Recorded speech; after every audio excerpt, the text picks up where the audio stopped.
पृच्छामि त्वां धर्मसम्मूढचेता यच्छ्रेयः स्यात् निश्चितं ब्रूहि तन्मे शिष्यस्तेऽहं शाधिमां त्वां प्रपन्नम्।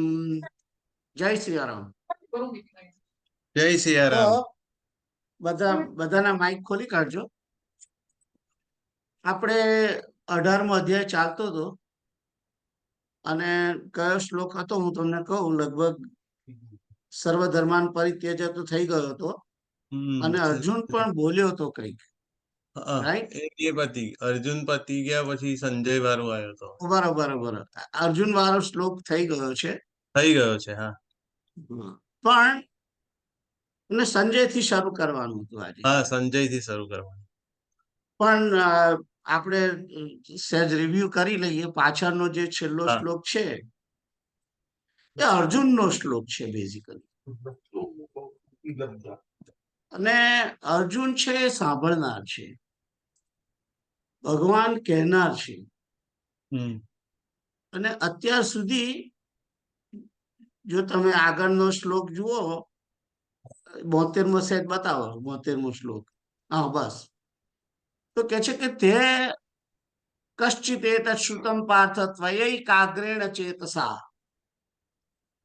કે છે કે તે આ એકાગ્ર થઈને એકાગ્ર ચિત્ત વડે તે સાંભળ્યું છે ને, એમ છેલ્લે પૂછ્યું છે.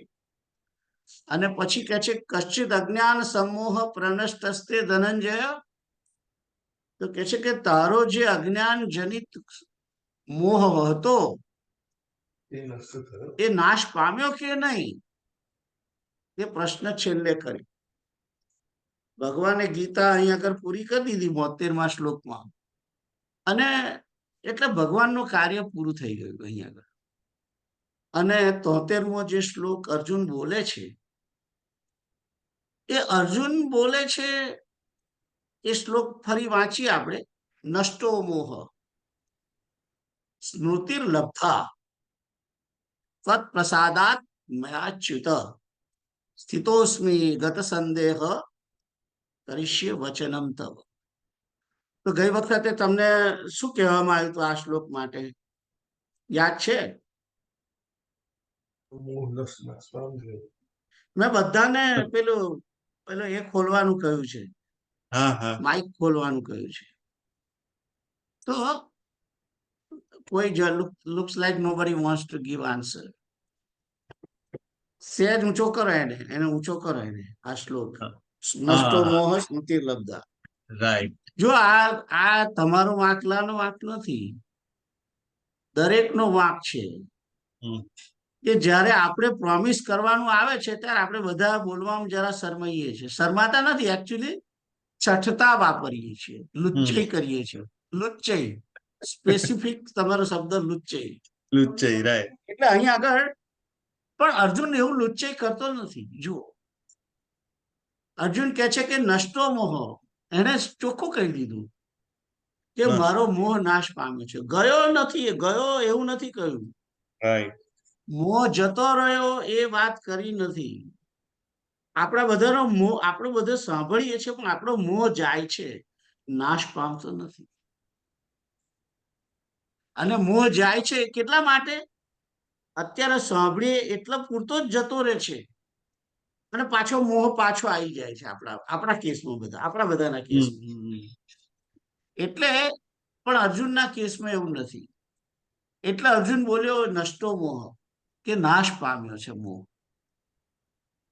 એક પહેલી વાત એ કઈ આગળ કરી છે આ ટુકડાની અંદર, આ શ્લોકની અંદર.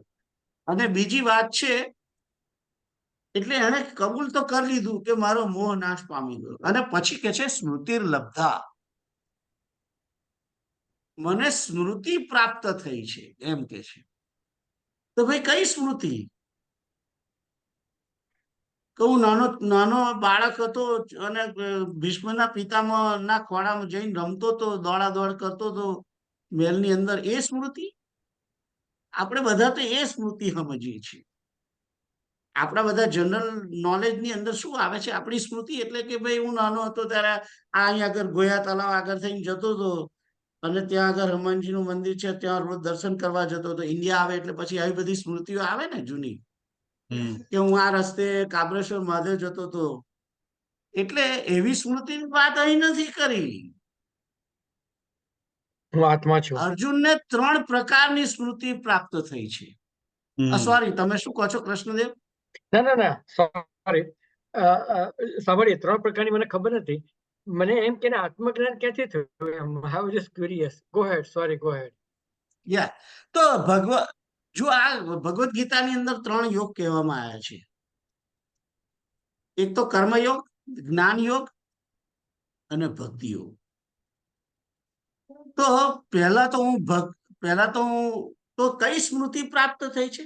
એને આ 3 વસ્તુ સાંભળી છે 18 અધ્યાયની અંદર. એટલે એને 3 જે સ્મૃતિ પ્રાપ્ત થઈ છે, કર્મયોગથી જે સ્મૃતિ પ્રાપ્ત થઈ છે, એ નિષ્કામ કર્મયોગ, નિષ્કામ ભાવથી કર્મ કરવું જોઈએ, એ સ્મૃતિ પ્રાપ્ત થઈ. બીજી જ્ઞાન યોગ. જ્ઞાન યોગમાં કઈ સ્મૃતિ? કે હું આત્મા છું, એ સ્મૃતિ થઈ છે પ્રાપ્ત. હમ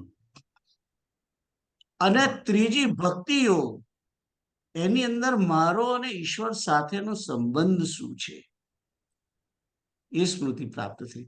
એવું નથી, અને સ્મૃતિ એમ અર્જુન એમ કહેવા માંગતો નથી કે તમે મારા મામાના છોકરા છો, એ સ્મૃતિ નહીં. એ સ્મૃતિ નહીં, એ તો દેહની સ્મૃતિ, દેહને લગતી સ્મૃતિ.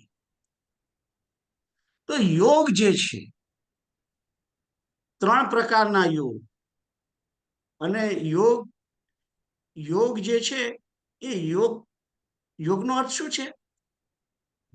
કે જોડાવું. કોની જોડે જોડાવું? હમ પરમાત્માની સાથે જોડાવું. એ મુખ્ય એનો અર્થ છે, રાઈટ? અને right. જ્યારે આપણે એમ કહીએ છીએ કે પરમાત્માને, તો આપણે જોડાયેલા નથી. Right. અંદર પેલું બીજું પક્ષી બેઠું છે ભાઈ. હા જીવાત્માની જોડે પરમાત્માની પક્ષી બેઠું છે, એની જોડે મારો ને પરમાત્મા શ્રી કૃષ્ણનો યોગ કન્ટિન્યુઅસ છે જ. પણ હું ભૂલી ગયેલો, એની મને હવે સ્મૃતિ થઈ છે. હમ તમને ખ્યાલ આવે છે કૃષ્ણદેવ? હા કે યોગ જે છે, એ યોગ જે સ્મૃતિ, કારણ કે સ્મરણની અંદર સ્મરણમાં કઈ નવું પ્રાપ્ત થવાનું નથી. સ્મરણ એટલે કે જે પહેલા તમારી યાદ, જે પહેલા બન્યું છે, એ તમને યાદ આવ્યું એમ. સ્મૃતિ લબ્ધાનો અર્થ તો એ જ થાય ને, કે જે મારું પહેલું હતું એ જ મને પ્રાપ્ત, કઈ મને વસ્તુ નવી નથી મળી. એટલે જીવાત્મા અને પરમાત્માનો જે યોગ જે છે, એ યોગ કે મારો અને પરમાત્મા શ્રી કૃષ્ણનો યોગ કન્ટિન્યુઅસ છે જ, એ સ્મૃતિ પ્રાપ્ત થઈ છે. અને એના સંબંધમાં 3 મુખ્ય જ્યારે કેટેગરી કરીએ છીએ, કર્મયોગ, જ્ઞાન યોગ ને ભક્તિ યોગ, ત્યારે મારી જ્ઞાન યોગને કારણે જે સ્મૃતિ કઈ છે કે હું આત્મા છું, હું દેહ નથી. દેહનું જે આવરણ થયું છે, એ વિસ્મૃતિ થઈ ગઈ હતી. આપણે બધા એમ માની લીધું કે હું દેહ છું, એમ માનીએ છીએ, એ વિસ્મૃતિ થઈ છે. ખ્યાલ આવ્યો? અને હમ પછી ખબર, ઓહો, આપણે ઘણી વાર બહુ ટાઈમે ઘણા સમયે કોઈને મળીએ, ઓ તમે મેં ઓળખ્યા નહીં તમને. તો કે કેમ ભૂલી ગયા તમે? ભૂલી ગયો, કારણ કે ઉપર આવરણ આવી ગયું છે, બીજી બધી ઘણી બધી વૃત્તિઓ અને પ્રવૃત્તિઓ આવી ગઈ મગજની અંદર. એટલે એમ આપણને દેહનું આવરણ થઈ ગયેલું છે હમ કે હું દેહ છું, હું દેહ છું, હું દેહ છું. એ આવરણ હટી જાય અને મને ખબર કે હું નિત્ય પરમાત્માનો દાસ છું, હું નિત્ય આત્મા છું, એ સ્મૃતિ પ્રાપ્ત થઈ છે. ખ્યાલ આવ્યો? અને જયારે હું નિત્ય છું, હું અવ્યય છું, આવું જયારે માણસ વિચાર કરે છે અને દેહને ભૂલી જાય છે ટોટલી, અને દેહને જેવા ભૂલે છે, એની સાથે જ કર્મેન્દ્રિયો અને જ્ઞાનેન્દ્રિયોના જે વિષયોની બધી 5 વિષયોની વાતો છે, એ બધી વિષયો જે છે, એ પણ મારા માટે અગત્યના નથી. એ જ્યારે એ સમજાય છે જીવને, ત્યારે એના માટે તમામ કર્મ એ વિષયને અનુલક્ષીને નથી હોતા, વિષયની કામનાને માટે નથી હોતા, અને એ વ્યક્તિ હંમેશા પછી નિષ્કામ કર્મ કરે છે કે મારે કર્મ કરવાનું છે, કારણ કે આ સૃષ્ટિ, આ જગત બનાવ્યું છે મારા શ્રી કૃષ્ણ ભગવાને, જેનો હું દાસ છું નિત્ય. દાસનું કર્મ છે સેવા કરવાનું, અને દાસ કોઈ સેવામાં એને પોતાના વિષયોની તૃપ્તિ માટે મારે કર્મ નથી કરવાનું. હું દાસ છું નિત્ય પરમાત્માનો, આ જગત પરમાત્માનું છે, એને હું સેવા કરવા આવ્યો છું એમ સમજીને નિષ્કામ ભાવની અંદર પ્રવૃત્ત થવું એ સ્મૃતિ છે કર્મયોગની. અને જે જ્ઞાન યોગની સ્મૃતિ છે તે કે હું નિત્ય આત્મા છું, હું આત્મા છું, હું દેહ નથી, હું યોગેશ નથી, હું આત્મા છું, એ સ્મૃતિ લબ્ધા. ખ્યાલ આવ્યો? એટલે અહીંયા આગળ સ્મૃતિ લબ્ધા જે વાત છે. અને ત્રીજો ભક્તિ યોગની અંદર કે મારો ને જે પરમાત્મા સાથેનો સંબંધ છે, યોગ જે છે, યોગ કયો સંબંધ કયો છે? હું નિત્યદાસ છું. તો આ સ્મૃતિ લબ્ધા છે. આ શ્લોકની અંદર જે 3 સ્મૃતિઓ લબ્ધ થઈ છે, આમ તો જો બરાબર વિચાર, હું તો એકદમ એક અધ્યાય પ્રમાણે જોવા જઈએ તો દરેક અધ્યાયની જુદી જુદી સ્મૃતિઓ થઈ શકે. હું તો આ 6 અધ્યાય માટે કર્મયોગ, જ્ઞાન યોગ ને ભક્તિ યોગ એ પ્રમાણે 3 માં જ ડિવાઈડ કરું છું, પણ ઇટ કુડ બી ઇન 18 સ્મૃતિસ. દરેક અધ્યાય આપણે કે એટલા બધા જ્ઞાની નથી, હું એટલો બધો જ્ઞાની નથી મને બધું આવડે, એટલે હું 18 નું ના સમજી શકું, પણ એટલું તો સમજી શકું કે કર્મયોગ, જ્ઞાનયોગ, ભક્તિ યોગ, એના ઉપરથી મને કઈ સ્મૃતિ પડી, એ સ્મૃતિ આ છે. અને ત્રીજી વસ્તુ છે તત્પ્રસાદાત. તત્પ્રસાદાત અર્જુને અહીંયા આગળ એકરાર કર્યો છે કે મને તમારી કૃપાથી આ બધું મળ્યું છે સ્મૃતિ. અને આપણે બધા ફાંકો મારીએ છીએ કે ભાઈ મને આવડે છે, મને આવડે છે, અરે ભાઈ તને સ્મૃતિ, તને બી મને બી આવડ્યું છે પેલા દાદા જોશી દાદાની કૃપાથી, રાઈટ? અને ભગવાન શ્રી કૃષ્ણનો નિત્ય અભ્યાસ, આપણને બધાને પણ ભગવદ ગીતા પ્રાપ્ત થઈ કોની કૃપાથી? જેની કૃપાથી પ્રાપ્ત થઈ છે એને યાદ કરવું. એટલે અહીંયા અને એનો એકરાર કરવો જોઈએ કે મને આ વસ્તુ આમની જોડથી મળી હતી. તો અહીંયા આગળ અર્જુન તરત કહે છે કે તત્પ્રસાદા, તત્પ્રસાદા, તમારા વડે મને આ સ્મૃતિ પ્રાપ્ત, તમારી કૃપાથી. પ્રસાદ, પ્રસાદનો અર્થ છે પ્રસાદ. પ્રસાદનો અર્થ મૂળ શું છે? પ્રતિસાદ. સાદ, આપણે જયારે પ્રાર્થના કરીએ, સાદ કરીએ અને સામેથી જે જવાબ આવે પ્રતિસાદ, એટલે એનું નામ પ્રસાદ. આપણે તો શીરો પૂરી ને મોહનથાળ ને મગજ ને એ સમજીએ છીએ, રાઈટ? પણ પ્રસાદનો અર્થ મૂળ એ છે. એટલે અહીંયા આગળ કહે છે કે તત્પ્રસાદાત. અને પછી ફરી કે છે સ્થિતોસ્મી. સ્થિતોસ્મી, હવે હું સ્થિર થઈ ગયો છું. જયારે એમ કે છે કે સ્થિતોસ્મી, ત્યારે સીધી એની ક્યાં અસ્થિર ક્યાં થયો હતો? અસ્થિર થયો હતો એ જયારે શું કહેવાય, પહેલા અધ્યાયની અંદર એ કે છે કે મને ખબર નથી પડતી કે મારે શું કરવાનું છે, આવું બધી વાત કરે છે ને, કે ભાઈ મને ક્યાંય ખ્યાલ નથી આવતો કે મને શું થયું છે,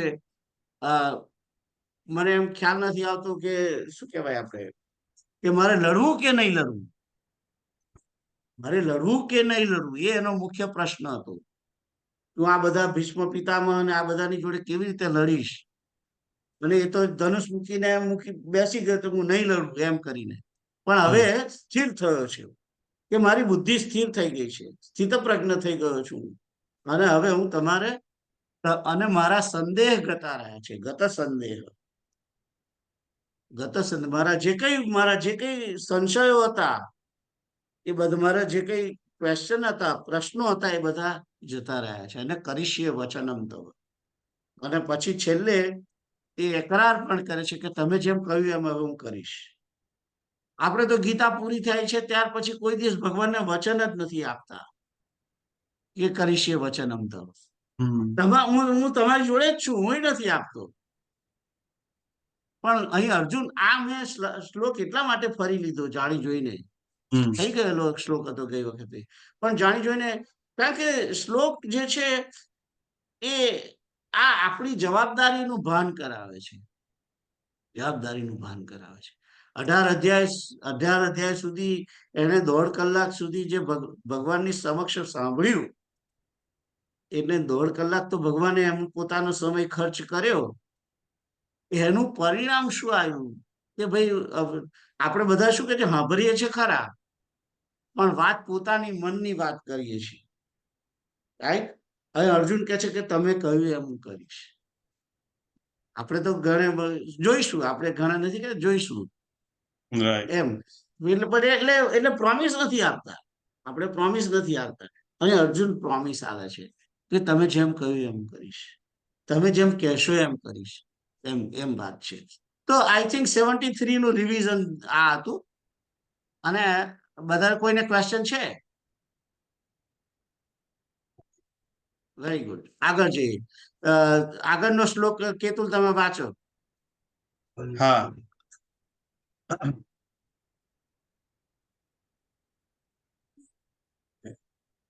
સંજય ઉવાચ ઇત્યહં વાસુદેવસ્ય પાર્થસ્ય ચ મહાત્મનઃ સંવાદમ ઇમમં શ્રોષમ અદ્ભુતમ રોમહર્ષણમ.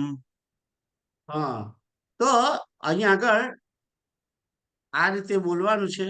ઇત્યહં વાસુદેવસ્ય પાર્થસ્ય ચ મહાત્મનઃ સંવાદમ ઇમં અશ્રોષમ અદ્ભુતમ રોમહર્ષણમ. તો આ જે શ્લોક છે, ઇતિ ઇતિ અહીં કહી દીધું, સંજય બોલ્યો છે આ વાત. ઇતિ અહમ, ઇતિ કહી અને કહી દીધું કે આ પ્રમાણે. જે પહેલો પ્રશ્ન કર્યો છે કે મારા અને પાંડુના છોકરાઓએ ત્યાં જઈને શું કર્યું ધર્મક્ષેત્રે કુરુક્ષેત્રે, તો અહીં આગળ એ કે છે કે ઇતિ અહીં આગળ આ મેં સાંભળ્યું એમ. શું સાંભળ્યું એ હવે કે છે. અહમ એટલે કે મેં, અને પછી આગળ છે વાસુદેવસ્ય એટલે કે વાસુદેવ વડે પાર્થસ્ય અને પાર્થ વચ્ચે, એમ કે છે કે વાસુદેવ અને પાર્થ એ બે વચ્ચે જે અહીંયા આગળ પાર્થ શબ્દ છે અર્જુનના માટે છે. ચ મહાત્મનઃ, અહીં મહાત્મન શબ્દ જે છે એ ધૃતરાષ્ટ્રને કહેલો નથી. ધૃતરાષ્ટ્ર કઈ મહાત્મા નથી. અને અર્જુન એટલે બીજું કોણ છે વાત સાંભળનાર? તો બીજું એ કોઈ છે નહીં સામે, ધૃતરાષ્ટ્ર એકલા જ છે. એટલે મહાત્મન શબ્દ અર્જુન માટે કહ્યો છે. અને પછી કે છે કે સંવાદમ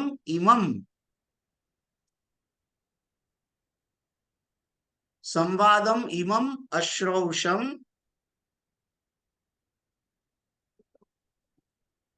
અદ્ભુતમ રોમહર્ષણમ. તો અહીં આગળ કહે છે કે ઇતિ અહમ, આ પ્રમાણે, અહમ એટલે મેં, વાસુદેવ તથા મહાત્મા પાર્થ, એમ. ચ એટલે કે તથા મહાત્મા પાર્થ વચ્ચે જે સંવાદ થયો એ સંવાદ મેં સાંભળ્યો, એમ કે છે કે એ સંવાદ મેં સાંભળ્યો અને એ હું તમને હવે કહું છું, એમ કે છે. સોરી, સંવાદમ ઇમમ, આ પ્રમાણે. હવે આ સંવાદ કેવો હતો? અદ્ભુત હતો. અને રોમહર્ષણમ, રૂવાડા ખડા કરી દે એવો રોમાંચ જે છે એ રોમાંચ થઈ જાય એવો આ જે સંવાદ, અદ્ભુત સંવાદ અને રહસ્યયુક્ત, અદ્ભુત અહીંયા આગળ અદ્ભુતમ જે છે એ રહસ્યયુક્ત છે. કારણ કે સંજયે પણ આ પ્રમાણેની બે વચ્ચે આવી વાતો થશે યુદ્ધના મેદાનમાં એવું એને પણ વિચાર્યું નતું. એટલે એના પણ રૂવાડા ખડા થઈ ગયા છે. એટલે એ કહે છે કે રોમ હર્ષણ. સંજયને હર્ષ એટલો કેટલો આવ્યો હશે કે એના રોમ પણ ખડા થઈ ગયા છે. એટલે અહીંયા આગળ કહ્યું છે અદ્ભુતમ રોમહર્ષણ. એટલે આ સંવાદ સંજયને તો રોમહર્ષણ થઈ જાય એવો લાગ્યો, રૂવાડા ખડા થઈ ગયા એવું કહ્યું. આપણને થયો કે નહીં એ ખબર નથી. આપણને હજુ આટલું સરસ આટલું બધું સાંભળીએ છીએ અને અદ્ભુત છે જે આપણે કોઈ દિવસ સમજ્યા નથી, જેના વિશે આપણે કોઈ દિવસ જાણ્યું નથી, એવી વસ્તુ આપણે સાંભળીએ છીએ. પણ તેમ છતાં આ ભગવદ્ ગીતા રહસ્ય યુક્ત છે અને રૂવાડા ખડા કરી દે છે એવી આપણને અનુભૂતિ થતી નથી. એટલે આપણે we are taking it A very easy અને એને બહુ, અને ઇટ્સ તમારો એકલાનો વાંક નથી, મારો પણ વાંક છે. કારણ કે હું પણ એને ટિકિટ ઇઝી લઉં છું, પણ સંજય નથી લેતો. એટલે આ જે રહસ્યમય સંવાદ, એ રહસ્યમય છે એવું અર્જુનને તો થઈ જ ગયું છે. પણ આ થર્ડ પાર્ટી શું કે છે, થર્ડ પાર્ટીનો રિપોર્ટ છે. પેલો આગળનો રિપોર્ટ હતો એ અર્જુનનો પાર્ટ, સામાસામી વાત હતી. અને અહીં ત્રીજી વ્યક્તિએ જે સાંભળ્યો રિપોર્ટ એ શું કે છે કે આ સંવાદ મેં સાંભળ્યો છે અને એ રહસ્યયુક્ત, અદ્ભુત અને રોમ ખડા કરી દે એવો છે એમ કે છે. તો આ તો સિમ્પલ શ્લોક છે. આમાં કઈ બહુ મારે સમજાવવાનું હોય નહીં. કોઈને ક્વેશ્ચન હોય તો કહો. તો ધૃતરાષ્ટ્રે બી સાંભળ્યું ને તો એને કેમનું થયું? આપણા જેવું જ કે આપણાથી થોડું વધારે? હવે ધૃતરાષ્ટ્રે સાંભળ્યું કે એ તો આ ભગવદ ગીતામાં ધૃતરાષ્ટ્ર તો બોલ્યો જ નથી. ધૃતરાષ્ટ્રની પ્રતિક્રિયા શું છે હું તમને કહું તમારા પ્રશ્નનો જવાબ, કે ધૃતરાષ્ટ્ર ટોટલી મૌન થઈ ગયો. કારણ કે એ એમ પણ નથી કહી શકતો કે હા અદ્ભુત હતો ને રહસ્યમય હતો ને રૂવાડા ખડા કરી દે એવો હતો. કારણ કે એવું કે તો એને એને એને એને એનો જે મોહ છે એ ગતો રહ્યો હોત તો બોલ્યો હોત. પણ મોહ ગયો નહીં હોય, મોહ જતો રહ્યો હશે ટેમ્પરરી કદાચ, પણ પછી આવી ગયો હશે એટલે એ તો બોલ્યો જ નથી. મોહ હું નષ્ટ તમારો ના પ્રશ્ન થયો. છે એનો જવાબ હું પાછો ત્યાં આવીશ ત્યારે મારી પાસે મહાભારત છે અને આ અધ્યાય પછીનો જે અધ્યાય શું છે એ આપણે જોઈશું. અને કારણ કે મેં આના પછીનો અધ્યાય કયો છે આવે છે મહાભારતની અંદર, એના ઉપરથી ખ્યાલ આવે કે વોટ ઇઝ ધ પ્રતિક્રિયા ઓફ એમ કે ધૃતરાષ્ટ્ર, રાઈટ. પણ ધૃતરાષ્ટ્રની જે કઈ પ્રતિક્રિયા હોય, આપણે ધૃતરાષ્ટ્રના જીવનની અંદર ડોક્યુ કરવાનો અર્થ શું છે? ના કોઈ આઈ કારણ નો, ખરું? પણ ત્રણ લાઈક મેઇન શ્રોતા હતા ને એટલે આઈ જસ્ટ વોન્ટેડ ટુ. યા બરાબર છે. એકચ્યુઅલી જુઓ ભગવદ ગીતાની અંદર આ ત્રીજો શ્રોતા કશું બોલતો જ નથી.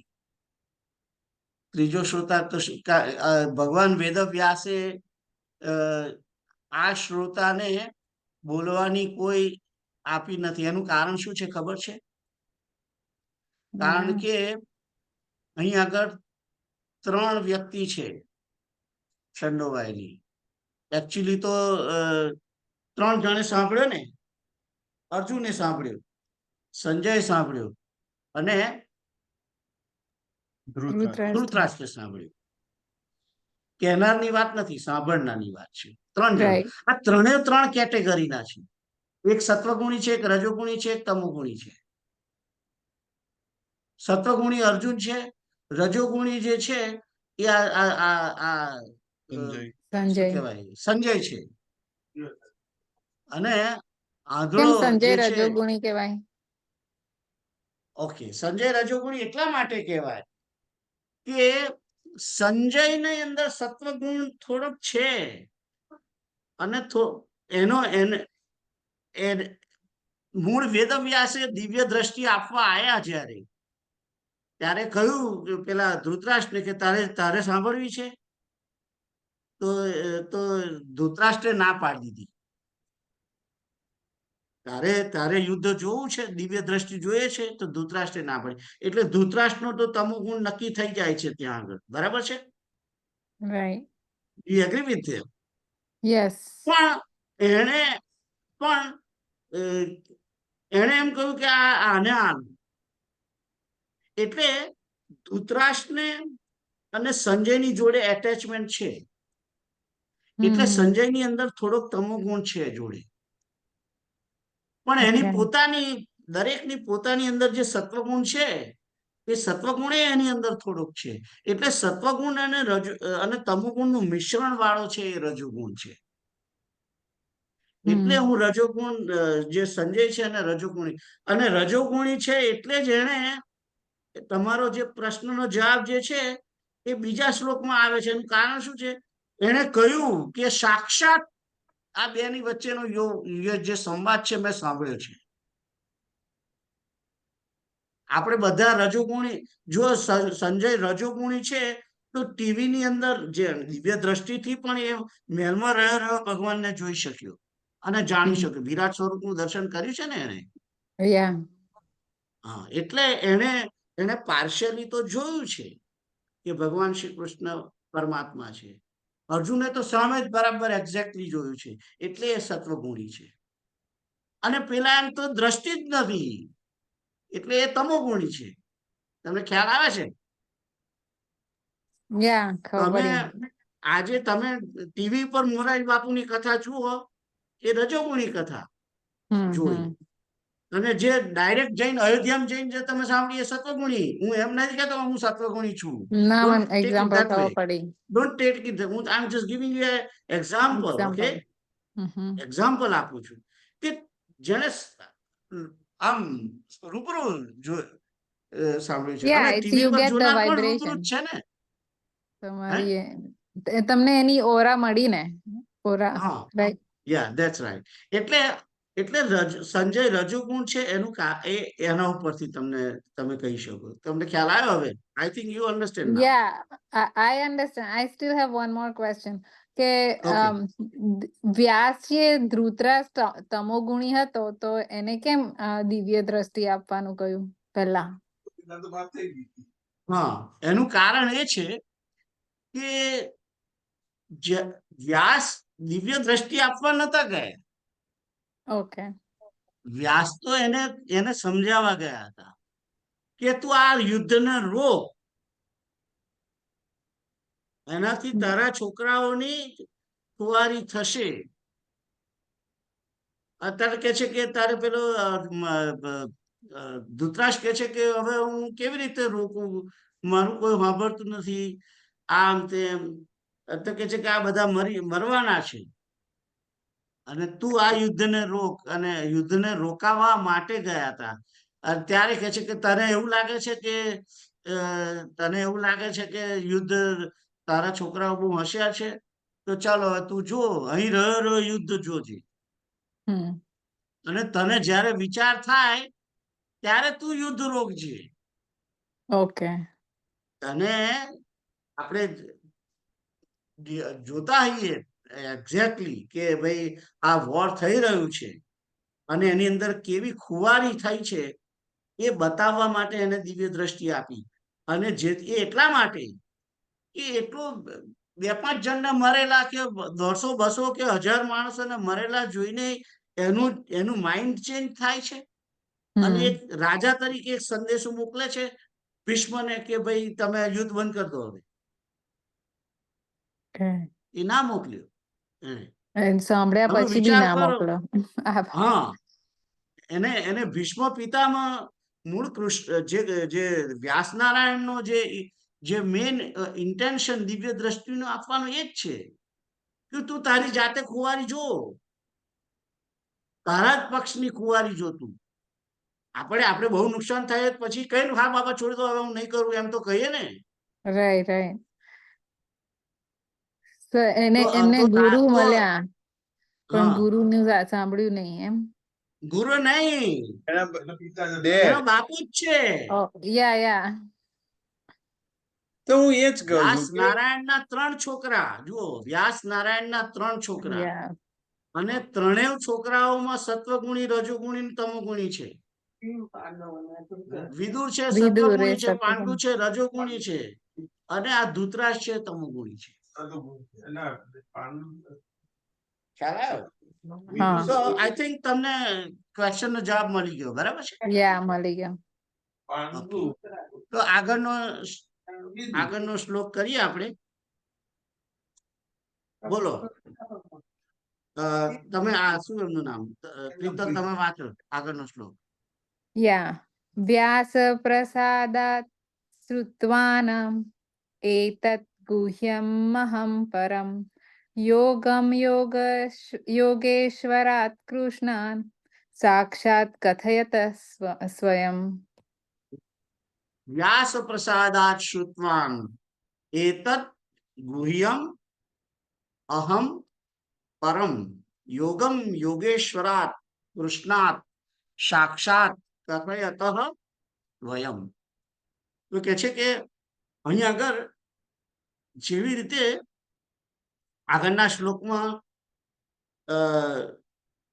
અર્જુને કહ્યું કે ત્વત પ્રસાદા, એમ અહીં આગળ એ સાંભળીને આ બોલ્યો છે અર્જુન.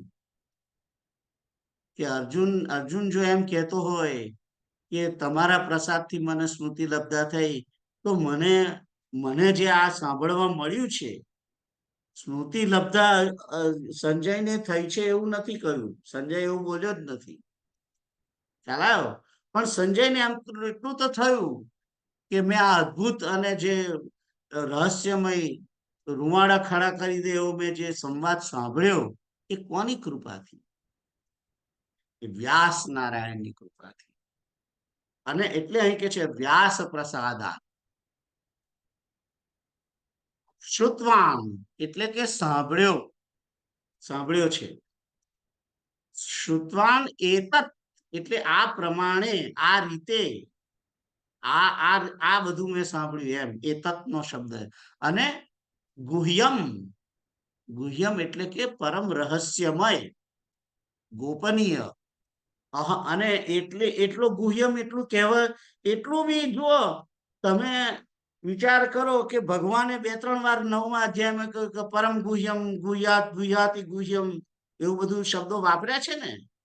12મામાં અને આઈ થિંક 15મામાં એ બધી જગ્યાએ, ઘણી જગ્યાએ વાપર્યા છે. ગુહ્ય, પરમ ગુહ્ય, ગુહ્યાતિ ગુહ્ય. એટલે અહીં આગળ સંજય પણ કે છે પરમ ગુહ્યમ. સંજય પોતે પણ એ પણ બોલ્યો કે ગુહ્યમ અહમ પરમ, કે મેં આ પરમ ગુહ્ય જે છે તે સાંભળ્યું. એતત આ બધું સાંભળ્યું. શું સાંભળ્યું? પણ પરમ ગુહ્ય શું? તો પરમ ગુહ્ય યોગને સાંભળ્યું. ભગવદ ગીતા આ યોગ છે એમ કે છે. ભગવદ ગીતા યોગ છે. યોગ શાનો યોગ? કે જીવાત્મા અને પરમાત્માનો યોગ. એ યોગ કેવી રીતે થાય એના ઉપાયો, 18 ઉપાયો બતાવ્યા અત્યાર સુધી, એ મેં સાંભળ્યા. અને એ યોગ જે છે, એ યોગ તો અંદર છે, થયેલો જ છે. પેલાને સ્મૃતિ થઈ, આને પણ સ્મૃતિ થઈ જશે તે સમય. એટલે કે છે કે યોગેશ્વરાત કૃષ્ણાત, આ યોગેશ્વર કૃષ્ણ અને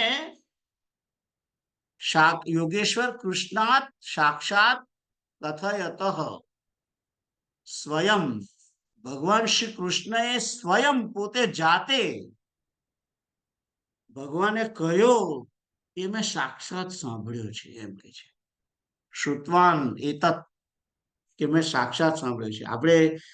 આપણે કહીએ ને કે ભાઈ મેં ટીવી પર કથા સાક્ષાત સાંભળી છે મોરારી બાપુને એનાથી, એમ એ રીતે અહીંયા આગળ કે છે કે ભગવાન શ્રી કૃષ્ણને સાક્ષાત. અને જુઓ, ટીવી પર જે કથા આવે છે એ પણ સાક્ષાત જ છે. કારણ કે જો ઓરિજિનલ ના હોય તો પછી પ્રતિબિંબ ના હોઈ શકે ને.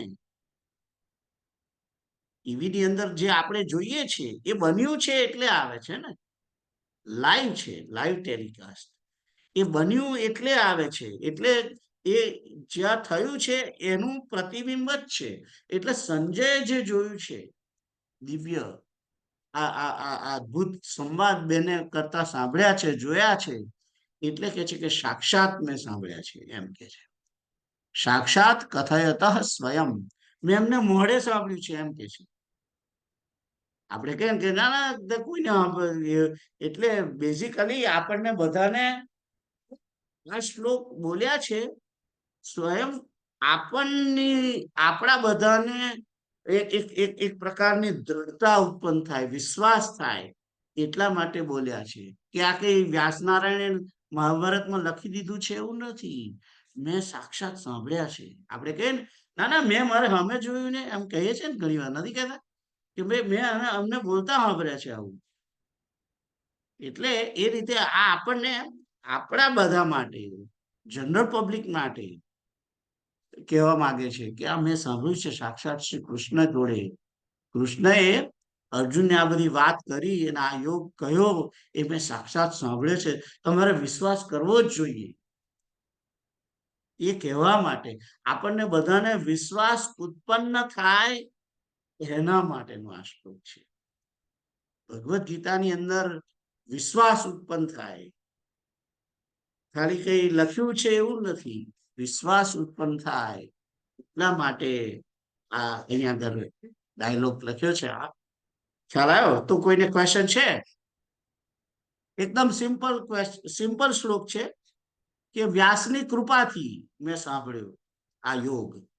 યોગેશ્વર શ્રી કૃષ્ણએ સ્વયં પોતે સાક્ષાત કહ્યો ને પરમ ગુહ્ય, એટલે આ ભગવદ ગીતાનું આ શ્લોકની અંદર 3-4 વાતો એ છે કે એક તો વિશ્વાસ બતાવે છે આપણને બધાને કે સાચું જ છે, આ ભગવદ ગીતા સાચી છે અને મેં સંજય સાક્ષાત સાંભળી છે.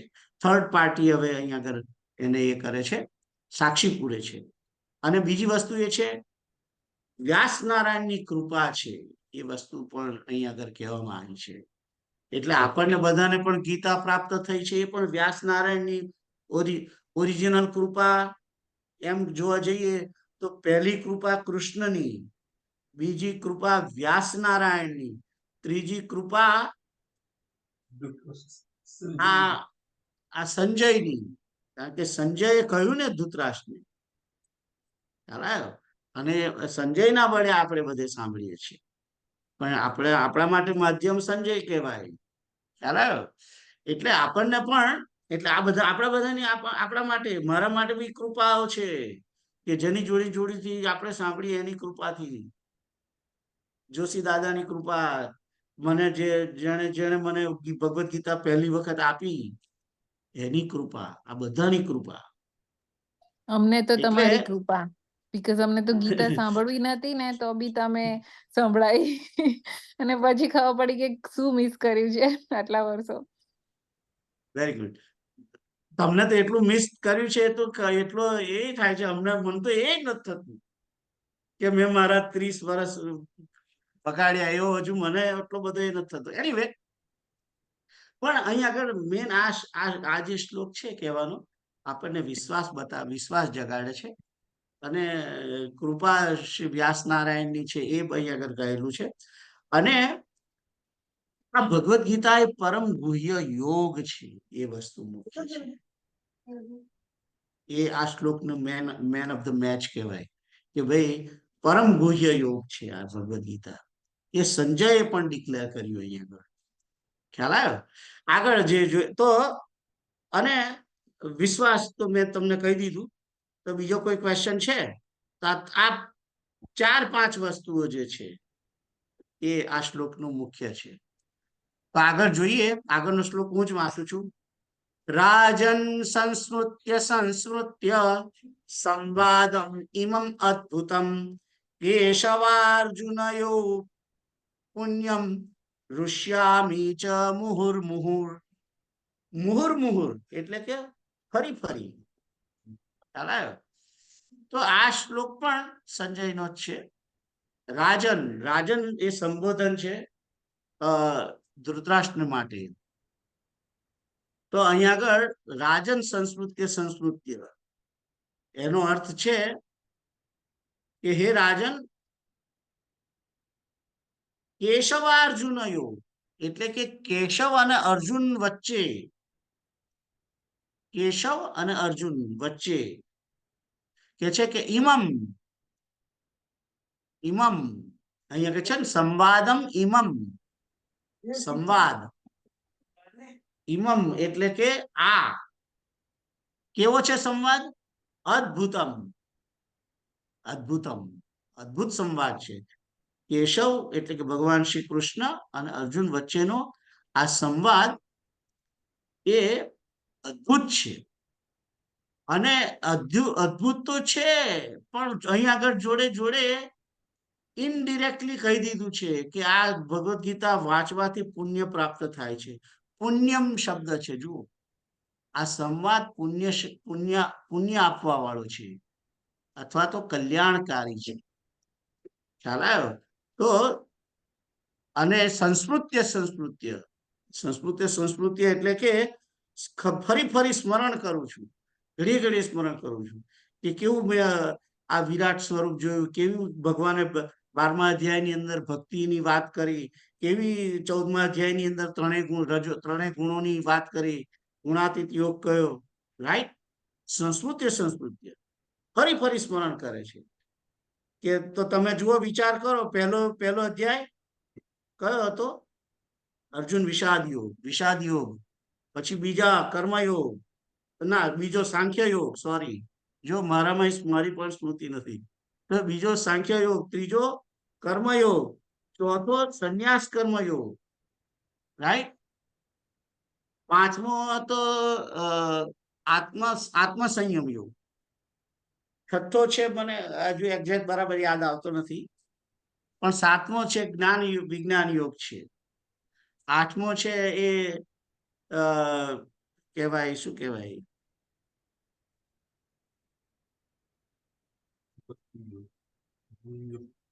ચલો એ પણ યાદ નથી આવતું. તો 9મો યોગ કોઈને આવડે છે? 9મો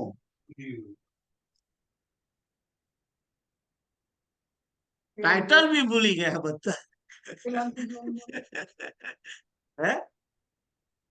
9મો. 10મો તો વિભૂતિ યોગ છે, ખબર છે. 8મો 11મો વિશ્વરૂપ દર્શન યોગ. 12મો ભક્તિ યોગ.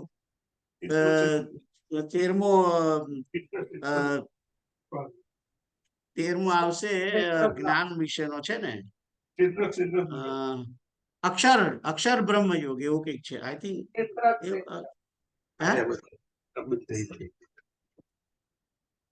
14મો ગુણાતીત છે. 15મો પુરુષોત્તમ યોગ. 16મો સારા અને ખરાબ. દેવાસુર સંપદ વિભાગ યોગ. બરાબર. 17મો શ્રદ્ધાતય વિભાગ યોગ. 18મો મોક્ષ સંન્યાસ યોગ. આ મોક્ષ સંન્યાસ યોગ જે છે એ શું કે છે ખબર છે? એનું નામ મોક્ષ સંન્યાસ યોગ કેમ આપ્યું છે? મોક્ષ એટલે કે મુક્તિ. મુક્તિને પણ તું ત્યાગી દે,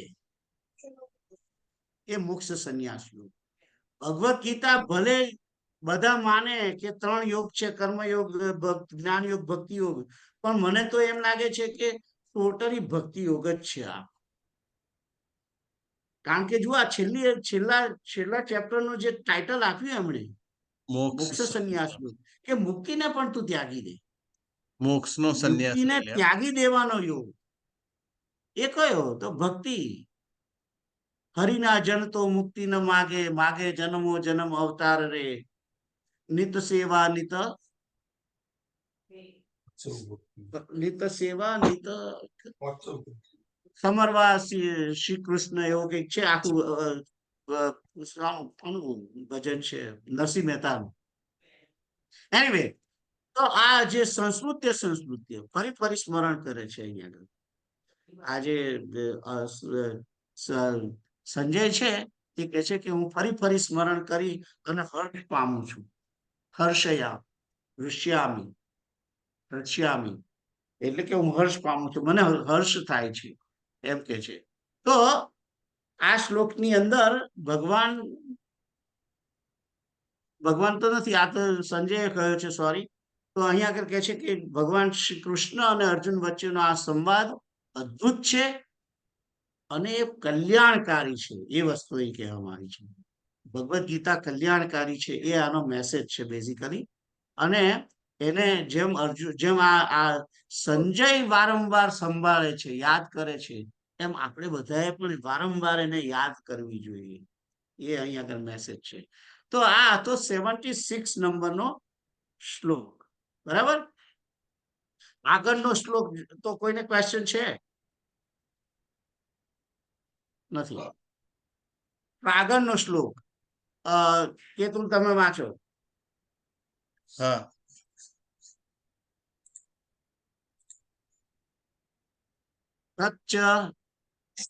તચ્ચ સંસ્મૃત્ય રૂપમ અદ્ભુતમ. અદ્ભુતમ હરે વિસ્મયો મે મહાન રાજન ઋષ્યામી ચ પુનઃ પુનઃ. તો પેલામાં આગળનો જે શ્લોક છે એની અંદર સંવાદની વાત કરી છે. એ સંવાદ કલ્યાણકારી છે, અદ્ભુત છે. અને અહીં આ શ્લોકની અંદર બેઝિકલી સંજયનું કોન્સન્ટ્રેશન વિરાટ રૂપનું એને પણ જે દર્શન કર્યું છે એના ઉપર છે. તચ્ચ એટલે તે, તચ્ચ કે છે કે હે રાજન તે, હે રાજન તે કે છે કે, અને કેવો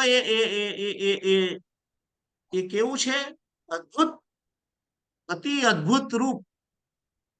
રૂપમ અતિ અદ્ભુતમ. તે અદ્ભુત રૂપ કોનું રૂપ? હરિનું રૂપ. અહીં આગળ સંજય પોતે ભગવાન શ્રી કૃષ્ણને હરિ કહીને સંબોધે છે. હરે કે છે કે હરિનું અતિ અદ્ભુત રૂપ, એને હું સંભાળીને સંસ્કૃત્ય ફરી ફરી સ્મરણ કરીને કે છે કે વિસ્મયો, મને વિસ્મય થાય છે, આશ્ચર્ય થાય છે. કેવું આશ્ચર્ય? મહાન આશ્ચર્ય. વિસ્મય મેં એટલે કે મને આશ્ચર્ય, મારા ચિત્તની અંદર મહાન આશ્ચર્ય થાય છે. અને કે છે કે ઋષ્યામી ચ પુનઃ પુનઃ, અને મને ઘડીએ ઘડીએ હર્ષ થાય છે. શાનો હર્ષ થાય છે? કે મને ભગવાન શ્રી કૃષ્ણનું સ્વરૂપ દર્શન થયું. એને એટલે અહીં આગળ જે ઘડીએ ઘડીએ એને હર્ષ પામે છે, ઘડીએ ઘડીએ એને રોમાંચ થાય છે, એનું અહીં આગળ કારણ કયું છે કે મેં ભગવાન શ્રી કૃષ્ણનું દર્શન કર્યું છે.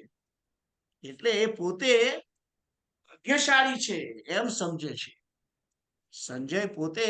કારણ કે અને એટલા માટે સંજય હવે અહીં આગળ કૃષ્ણનું શબ્દ વાપર્યો નથી. જો તમે આગળ જે પહેલાથી જુઓ, તમે આગળનો જે શ્લોક બતાવો 75મો, અહીંયા આગળ જુઓ, એક વસ્તુ જાણવા જેવી છે. 74 પણ બતાવજો. હા, 74 ની અંદર શું કહ્યું? વાસુદેવ કહ્યું કૃષ્ણને માટે શબ્દ, કે વસુદેવનો છોકરા. બરાબર. right. બીજા 75મા શ્લોકમાં કૃષ્ણ માટે શું કહ્યું? યોગેશ યોગેશ્વર કૃષ્ણ. યોગ જાણે છે એ કૃષ્ણ. અને ત્રીજાની અંદર કેશવ કહી દીધું, નારાયણનું સ્વરૂપ આપી દીધું છે. જોયું? કેશવ. અને હવે જે આવ્યો 77મો શ્લોક, એ 77મો બતાવો. હવે એ 77મા શ્લોકની અંદર હરિ શબ્દ વાપર્યો કૃષ્ણ માટે.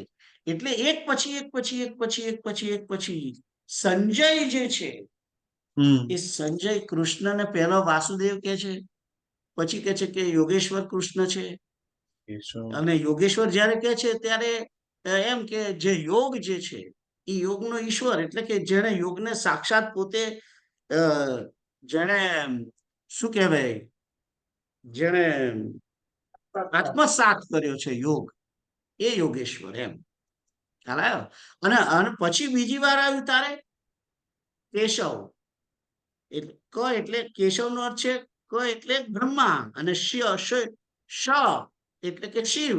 એ બંનેને જે વશમાં રાખે છે તે કેશવ, એ શબ્દ વાપર્યો છે.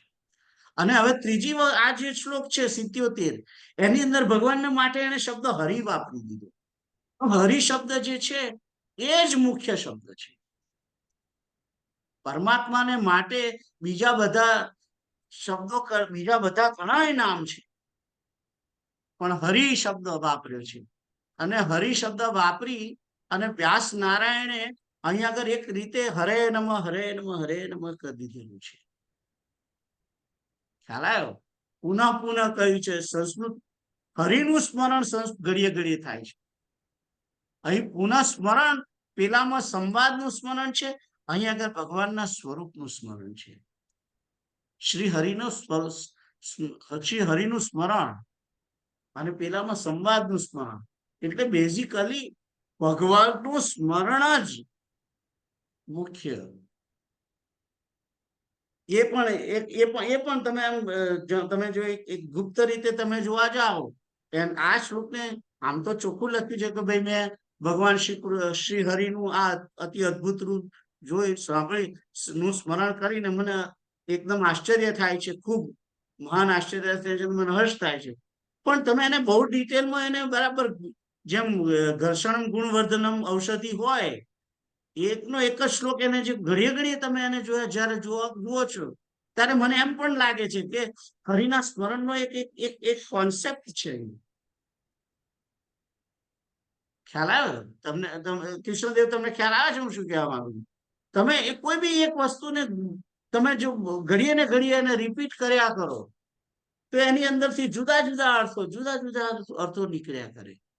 અને એ રીતે જે અત્યારે મને લાગે છે કે ભલે એને તો પોતા જે સ્વરૂપનું દર્શન કર્યું એનું અહીંયા આગળ એ છે, પણ ખરેખર તો બેઝિકલી આ સ્મૃતિ સ્મરણની વાત છે એવું મને લાગે છે. તો આજે આગળ વધારે હું જવા માંગતો નથી, કારણ કે મારે આ શ્લોક, છેલ્લો શ્લોક આ સેશનમાં કરવો નથી. અને આમે 7:30 થવા આવ્યા છે, એટલે તમારા માટે 9, રાઈટ? કોઈને ક્વેશ્ચન છે 77મા શ્લોક માટે? Very good. તો આપણે પ્રાર્થના કરીએ. શ્રી કૃષ્ણ ગોવિંદ હરે મુરારે, હે નાથ નારાયણ વાસુદેવ. શ્રી કૃષ્ણ ગોવિંદ હરે મુરારે, નાથ નારાયણ વાસુદેવ. શ્રી કૃષ્ણ ગોવિંદ હરે મુરારે, હે નાથ નારાયણ વાસુદેવ. ઓમ પૂર્ણમદ પૂર્ણમિદમ પૂર્ણાત પૂર્ણમુદચ્યતે પૂર્ણસ્ય પૂર્ણમાદાય પૂર્ણમેવાવશિષ્યતે. સર્વે ભવन्तુ સુખિનઃ, સર્વે સन्तુ નિરામયાઃ, સર્વે ભદ્રાણિ પશ્યन्तુ, મા કશ્ચિत् દુઃખમાપ્નુયાत्. હરિ ઓમ તત્સત, હરિ ઓમ તત્સત, હરિ ઓમ તત્સત, હરિ ઓમ તત્સત. જય સિયા. તો ગીતા સેશન